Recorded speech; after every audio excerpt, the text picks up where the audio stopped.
ವಿಶೇಷ ಕಾರ್ಯಕ್ರಮಕ್ಕೆ ಸ್ವಾಗತ. ನಾನು ಶ್ವೇತಾ. ಈ ಶಾಲೆಯ ವಿದ್ಯಾರ್ಥಿಗಳು ಗಿಡಕ್ಕೆ ಗೊಬ್ಬರ ಹಾಕ್ತಾರೆ. ಈ ಶಾಲೆಯ ಮಕ್ಕಳು ಹಾಲು ಕರೀತಾರೆ. ಈ ಶಾಲೆಯ ಮಕ್ಕಳು ಬಟ್ಟೆ ನೇಯ್ತಾರೆ. ಹಾಗಂತ ಈ ಶಾಲೆ ಮಕ್ಕಳನ್ನ ದುಡಿಸ್ಕೊಳ್ತಾ ಇದೆ ಅಂತ ಅನ್ಕೋಬೇಡಿ. ಇದು ಆ ಶಾಲೆಯ ವೈಶಿಷ್ಟ್ಯ. ವಿದ್ಯಾಭ್ಯಾಸ ಅಂದ್ರೆ ಓದೋದಷ್ಟೇ ಅಲ್ಲ, ಬದುಕೋ ಕಲೆಯನ್ನು ಕಲಿಸಬೇಕು ಅನ್ನೋದು ಆ ಶಾಲೆಯ ಸಿದ್ಧಾಂತ. ಅದು ಹೊಸರಿತ್ತಿ ಆಶ್ರಮದ ವಿಶೇಷ.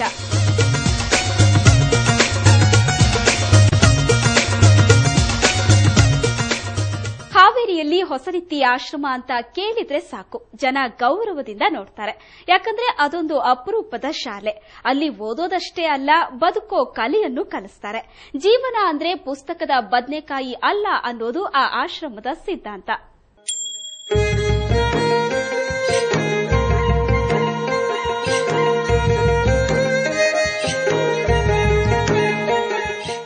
ಇದು ಹೊಸರಿತ್ತಿ ಆಶ್ರಮ, ಹಾವೇರಿಯಲ್ಲಿರುವ ಅಪರೂಪದ ಶಾಲೆ.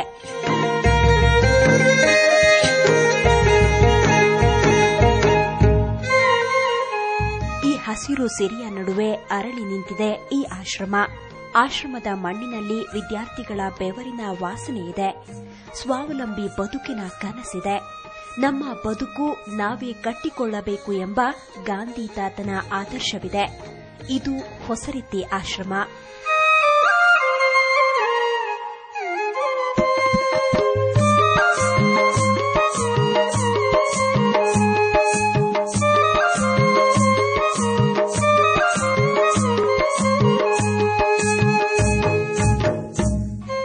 ಹಾವೇರಿಯ ಹೊಸರಿತ್ತಿ ಸ್ವಾತಂತ್ರ್ಯ ಹೋರಾಟಗಾರ ಮೈಲಾರ ಮಹಾದೇವಪ್ಪ ಬ್ರಿಟಿಷರ ಗುಂಡಿಗೆ ಏಟೆಯೊಡ್ಡಿ ಹುತಾತ್ಮರಾದ ಪುಣ್ಯಭೂಮಿ. ಆ ಪುಣ್ಯ ಭೂಮಿಯಲ್ಲಿಯೇ ಈ ಶಾಲೆ, ಆಶ್ರಮ ಕಂಪು ಬೀರುತ್ತಿದೆ.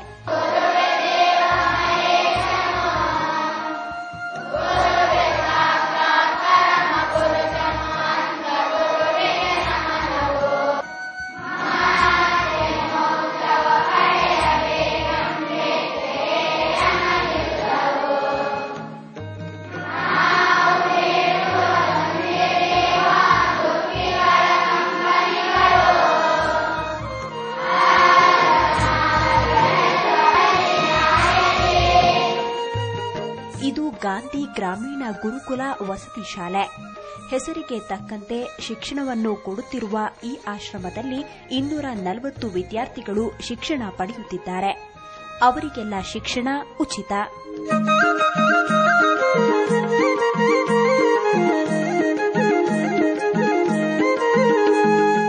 ಸ್ವಾತಂತ್ರ್ಯ ಯೋಧರಾಗಿ ಕರ್ನಾಟಕದ ಏಕೀಕರಣದ ರೂವಾರಿಗಳಾಗಿ ತಮ್ಮ ಜೀವನವನ್ನೇ ಅರ್ಪಿಸಿದಂತಹ ಹಳ್ಳಿಕೇರಿಯವರ ಕನಸಿನ ಕೂಸು ಈ ಗಾಂಧಿ ಗ್ರಾಮೀಣ ಗುರುಕುಲ. ಮಹಾತ್ಮ ಗಾಂಧೀಜಿಯವರ ಜೀವನ ಶಿಕ್ಷಣ ಗ್ರಾಮಾಂತರ ಮಕ್ಕಳಿಗೆ ಒದಗಬೇಕು, ಅವರು ಗ್ರಾಮದಲ್ಲಿಯೇ ವಾಸವಾಗಿರಬೇಕು ಅನ್ನೋ ದೃಷ್ಟಿಯಿಂದ ಈ ಗುರುಕುಲ ಯೋಜನೆಯನ್ನು ಸಿದ್ಧಗೊಳಿಸಿ 1970ರಲ್ಲಿ ಇದನ್ನು ಕರ್ನಾಟಕ ಸರ್ಕಾರಕ್ಕೆ ಸಲ್ಲಿಸಲಾಗಿತ್ತು. ಇಲ್ಲಿ 5ನೇ ಕ್ಲಾಸ್ನಿಂದ 10ನೇ ತರಗತಿಯವರೆಗೆ ಸರಕಾರಿ ಪಠ್ಯದಂತೆಯೇ ಕನ್ನಡ ಮಾಧ್ಯಮದಲ್ಲಿ ಶಿಕ್ಷಣ ನೀಡಲಾಗುತ್ತೆ. ಈ ಆಶ್ರಮದ ಮಕ್ಕಳು ಸೂರ್ಯೋದಯವಾಗುತ್ತಿದ್ದಂತೆಯೇ ಸರ್ವಧರ್ಮ ಪ್ರಾರ್ಥನೆಯೊಂದಿಗೆ ದಿನ ಆರಂಭಿಸುತ್ತಾರೆ.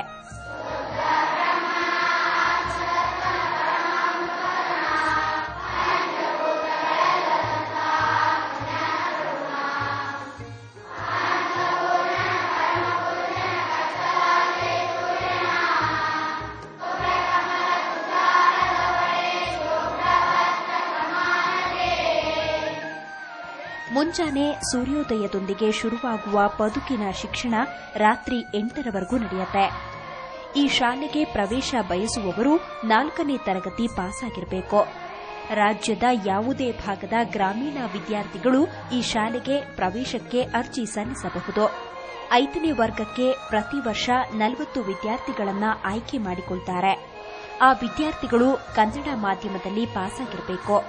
ಲಿಖಿತ ಹಾಗೂ ಮೌಖಿಕ ಪ್ರವೇಶ ಪರೀಕ್ಷೆಯಲ್ಲೂ ತೇರ್ಗಡೆಯಾಗಬೇಕು. ಇನ್ನು ಈ ಸಂಸ್ಥೆಯಲ್ಲಿ ಸುಮಾರು 8ರಿಂದ 12 ಜಿಲ್ಲೆಗಳ ವಿದ್ಯಾರ್ಥಿಗಳು ಇಲ್ಲಿ ಕಲಿತಾ ಇದ್ದಾರೆ. 5ನೇ ತರಗತಿಯಿಂದ 10ನೇ ತರಗತಿವರೆಗಿನ ವರ್ಗಗಳು ಇಲ್ಲಿ ನಡೀತಾ ಇದ್ದಾವೆ. 5ನೇ ತರಗತಿಗೆ ನಾವಿಲ್ಲಿ ಪ್ರವೇಶ ಮಾಡುವಾಗ ಒಂದು ಈ 4ನೇ ಪಾಸಾದಂತಹ ವಿದ್ಯಾರ್ಥಿಗಳಿಗೆ 4ನೇ ತರಗತಿಯ ಪಠ್ಯ ಪುಸ್ತಕಗಳ ಮೇಲೆ ನಾವು ಲಿಖಿತ ಪರೀಕ್ಷೆಯನ್ನ ಮೌಖಿಕ ಪರೀಕ್ಷೆಯನ್ನು ನಡೆಸಿ 40 ವಿದ್ಯಾರ್ಥಿಗಳಿಗೆ ನಾವು ಇಲ್ಲಿ ಪ್ರವೇಶನ ಕೊಡ್ತಾ ಇದ್ದೇವೆ. ಈ ಆಶ್ರಮದ ವೈಶಿಷ್ಟ್ಯಗಳು ಇಷ್ಟಕ್ಕೆ ಮುಗಿಯೋದಿಲ್ಲ. ಅಲ್ಲಿ ಕೇವಲ ಪಠ್ಯವನ್ನಷ್ಟೇ ಬೋಧಿಸುವುದಿಲ್ಲ. ಅಲ್ಲಿ ಗಾಂಧಿ ತತ್ವಾದರ್ಶಗಳ ಕನಸು ನನಸಾಗಿದೆ. ಹೌದು, ಆ ಶಾಲೆಯ ಹಸಿರು ವಾತಾವರಣ ನೋಡ್ತಾ ಇದ್ರೇನೆ ಅಬ್ಬಾ ಅನ್ಸುತ್ತೆ. ಆ ಹಸಿರ ಸಿರಿಯ ಹಿಂದೆ ಆಶ್ರಮದ ಪುಟ್ಟ ಮಕ್ಕಳ ಶ್ರಮ ಇದೆ. ಆ ಎಲ್ಲರಿಗೂ ಈ ಆಶ್ರಮ ಉಚಿತ ಶಿಕ್ಷಣವನ್ನ ಕೊಡ್ತಾ ಇದೆ ಅನ್ನೋದು ಇನ್ನೊಂದು ವಿಶೇಷ.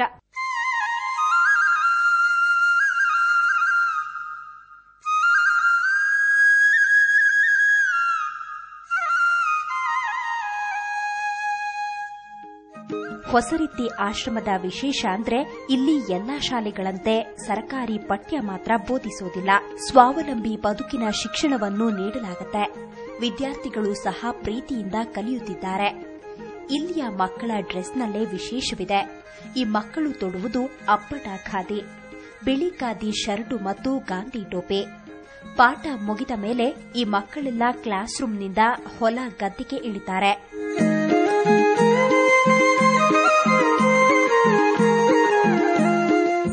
ಕೃಷಿ, ಹೈನುಗಾರಿಕೆ, ಮೀನುಗಾರಿಕೆ, ರೇಷ್ಮೆ ಮತ್ತು ನೂಲು ನೇಯ್ಗೆ, ಗಾಂಧೀಜಿಯವರು ಯಾವ ರೀತಿ ಸ್ವಾವಲಂಬನೆ ಜೀವನ ಮಾಡ್ಕೊಂತಿದ್ದಾರೆ ಅದೇ ಮಾರ್ಗದರ್ಶನದಲ್ಲಿ ನಮಗೆ ಇಲ್ಲಿ ಶಿಕ್ಷಣವನ್ನು ಕೊಡ್ತಾರೆ. ಆಯಾ ವಿಷಯದಲ್ಲಿ ತರಬೇತಿ ಪಡೆದಿರತಕ್ಕಂಥ ಒಳ್ಳೆ ಶಿಕ್ಷಕರ ಸಲಹೆ ಸೂಚನೆಗಳನ್ನು ಪಡೆದುಕೊಂಡು ನಾವು ಇಲ್ಲಿ ಕಲಿತಾ ಇದ್ದೇವೆ. ಅಪ್ಪಟ ರೈತ ಮಕ್ಕಳಂತೆ ತೋಟಗಾರಿಕೆ ಮಾಡ್ತಾರೆ, ಗೊಬ್ಬರ ಮಾಡ್ತಾರೆ, ಗಿಡ ಮರಗಳಿಗೆ ಗೊಬ್ಬರ ಹಾಕ್ತಾರೆ, ಎರೆಹುಳು ಗೊಬ್ಬರ ತಯಾರು ಮಾಡ್ತಾರೆ.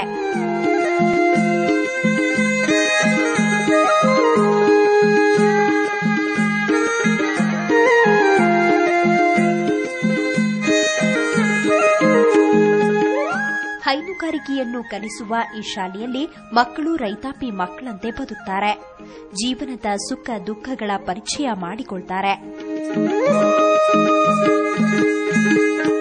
ಹೈನುಗಾರಿಕೆಯಲ್ಲಿ ತೊಡಗುವ ಮಕ್ಕಳು ಪ್ರತಿನಿತ್ಯ ದನಕರುಗಳ ಮೈ ತೊಳೆಯುತ್ತಾರೆ, ಹಾಲು ಕರೆಯುತ್ತಾರೆ, ಮೇವು ಹಾಕ್ತಾರೆ.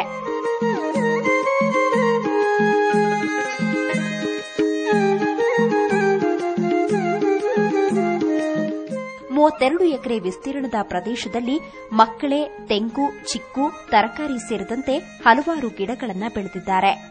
ಇವುಗಳಿಗೆಲ್ಲ ತಾವೇ ಕೈಯಾರೆ ತಯಾರಿಸಿದ ಸಾವಯವ ಗೊಬ್ಬರವನ್ನೇ ಬಳಸುತ್ತಿದ್ದಾರೆ. ಈ ಶಾಲೆಯ ಆಶ್ರಮದ ಹಸಿರಿನಲ್ಲಿ ಈ ಮಕ್ಕಳ ಶ್ರಮವಿದೆ, ಬೆವರಿನ ವಾಸನೆಯಿದೆ. ಒಟ್ಟಿನಲ್ಲಿ ಈ ಶಾಲೆ, ಈ ಆಶ್ರಮ ಉಳಿದ ಶಾಲೆಗಳಿಗಿಂತ ತುಂಬಾ ಭಿನ್ನವಾಗಿದೆ. ಸ್ವಯಂ ಉದ್ಯೋಗದ ಕನಸು ನನಸು ಮಾಡಿಕೊಳ್ಳಲು ಅಗತ್ಯವಾದ ಶ್ರಮದ ಪಾಠ ಹೇಳಿಕೊಡುತ್ತಿದೆ.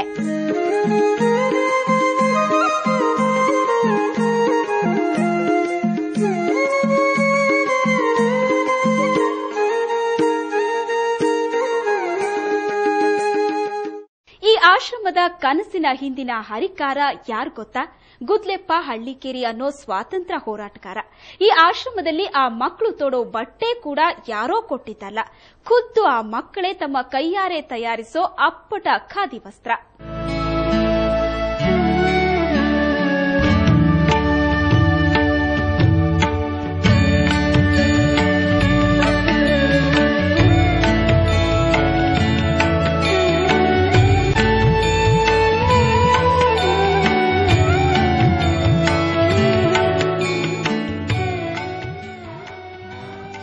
ಹೊಸರಿತ್ತಿ ಆಶ್ರಮ ಇಂದು ಜ್ಞಾನದ ಬೆಳಕು ಹಂಚುತ್ತಿದೆ.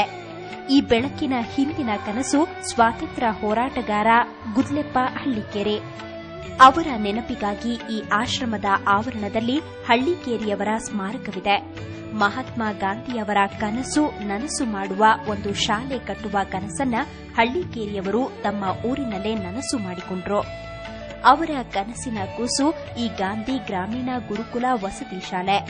ವಿವಿಧ ವಸತಿ ಶಾಲೆಗಳಿಗೆ ಭೇಟಿ ನೀಡಿ ತಜ್ಞರ ಜೊತೆ ಸಮಾಲೋಚನೆ ನಡೆಸಿ ಕಟ್ಟಿದ ಆದರ್ಶಮಯ ಶಾಲೆ. ಶಾಲೆಯ ಸಂಪೂರ್ಣ ಯೋಜನೆ ರೂಪಿಸಿದವರು ಶಿಕ್ಷಣ ತಜ್ಞ ಮಗು ಹಂತ್ರಾಳ ಅವರು. ಈ ಶಾಲೆ ಆರಂಭವಾಗಿದ್ದು 1984 ಅಕ್ಟೋಬರ್ 2ರಂದು. ಅಂದು ಗಾಂಧಿ ಜಯಂತಿ.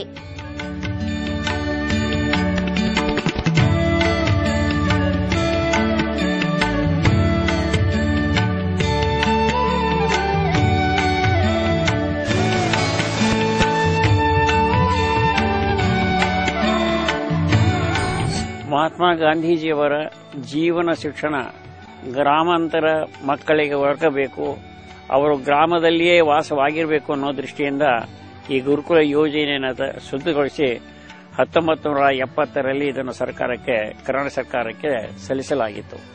1984ರಲ್ಲಿ ಇದು ಸರ್ಕಾರ ಅಂಗೀಕರಿಸಿತು. ಇದು ಒಂದು ವಿಶಿಷ್ಟವಾದಂತಹ ಸಂಸ್ಥೆ. ತಾನು ತೊಡುವ ಬಟ್ಟೆಗಳನ್ನ ತಾನೇ ನೇಯ್ದುಕೊಳ್ಬೇಕು, ತನ್ನ ಊಟವನ್ನ ತಾನೇ ದುಡಿದುಕೊಳ್ಬೇಕು ಅನ್ನೋದು ಈ ಆಶ್ರಮದ ಸಿದ್ಧಾಂತ. ಶಾಲೆಯ ಎಲ್ಲಾ ಮಕ್ಕಳು ಬಟ್ಟೆ ನೇಯ್ಗೆಯಲ್ಲಿ ಸಿದ್ಧಹಸ್ತರಾಗಿದ್ದಾರೆ. ಸಹಭೋಜನ, ಸಾಮೂಹಿಕ ಪ್ರಾರ್ಥನೆ ಈ ಆಶ್ರಮದ ಆಚರಣೆ.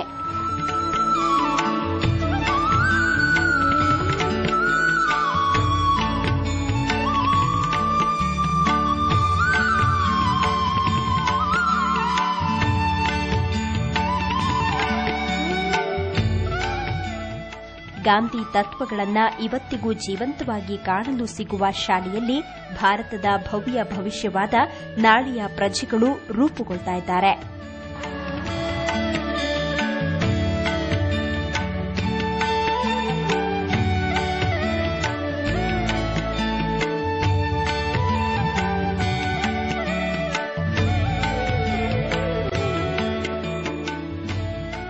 ಸಾಮಾನ್ಯವಾಗಿ ಸ್ಕೂಲ್ ಅಂದಮೇಲೆ ಕ್ಲಾಸ್ ರೂಮ್ ಇರುತ್ತೆ, ಮೇಷ್ಟ್ರು ಪಾಠ ಮಾಡ್ತಿರ್ತಾರೆ, ಮಕ್ಕಳು ಅದನ್ನ ಕೇಳಿ ಕಲಿತಾ ಇರ್ತಾರೆ.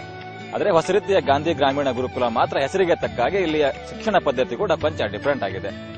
ಕಳೆದ ಹಲವಾರು ವರ್ಷಗಳಿಂದಲೂ ಕೂಡ ಇಲ್ಲಿ ಗಾಂಧೀಜಿಯ ತತ್ವಾದರ್ಶಗಳನ್ನು ಮೈಗೂಡಿಸಿಕೊಂಡು ಶಿಕ್ಷಣ ನೀಡಲಾಗ್ತಾ ಇದೆ. ಈ ಮೂಲಕ ಇಲ್ಲಿಯ ಮಕ್ಕಳು ಸ್ವಾವಲಂಬ ಬದುಕಿನ ಶಿಕ್ಷಣ ಪಡಿತಾ ಇದ್ದಾರೆ. ಕ್ಯಾಮರಾ ಪರ್ಸನ್ ರಾಜು ಜೊತೆ ಸುರೇಶ್, ಸುವರ್ಣ 24/7 ಹಾವೇರಿ. ಒಬ್ಬೊಬ್ಬರ ಸೇವೆ ಒಂದೊಂಥರ, ಒಬ್ಬೊಬ್ಬರ ಕನಸು ಒಂದೊಂಥರ. ಕನಸಿನ ಹಿಂದಿನ ಆ ಧ್ಯೇಯಕ್ಕೆ ನಮ್ಮದೊಂದು ಸಲಾಂ. ಇದು ಈ ಹೊತ್ತಿನ ವಿಶೇಷ. ಕ್ಷಣ ಕ್ಷಣದ ಸುದ್ದಿಗಾಗಿ ಸುವರ್ಣ ನ್ಯೂಸ್ 24/7 ನೋಡ್ತಾ ಇರಿ.